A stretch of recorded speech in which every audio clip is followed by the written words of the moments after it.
కాలు మోపావో తిరిగి ఎలా వెళ్తావో చూస్తానంటారు ఒకరు. ఇదిగో వస్తున్నా నువ్వేం చేస్తావో చూస్తానంటూ మరొకరు. ఇది జేసీ ప్రభాకర్ రెడ్డి మాజీ ఎమ్మెల్యే పెద్దారెడ్డి తీరు. ఇంతకీ తాడిపత్రిలో ఏం జరుగుతుంది? Let's watch.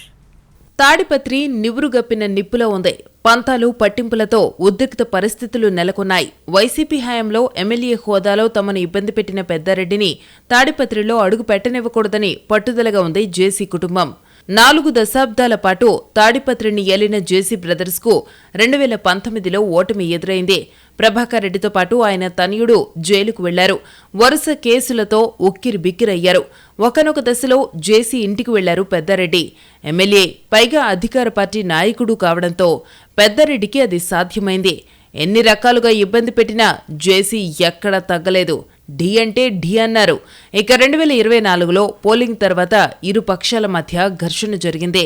దీంతో జేసీ ప్రభాకర్ రెడ్డి, అతని కొడుకుతో పాటు పెద్దారెడ్డి, ఆయన తనయులు ఊళ్ళో అడుగు పెట్టకుండా కోర్టు ఉత్తర్వులు జారీ చేసింది.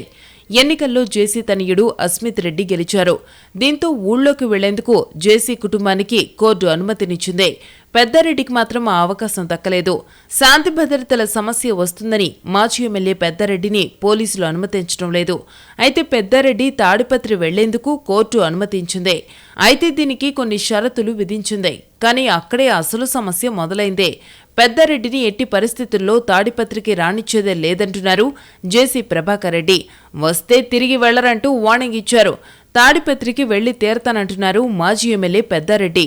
తనకు కోర్టు పర్మిషన్ ఇచ్చిందంటున్నారు. దీంతో పోలీసు అధికారుల్లో టెన్షన్ మొదలైందే.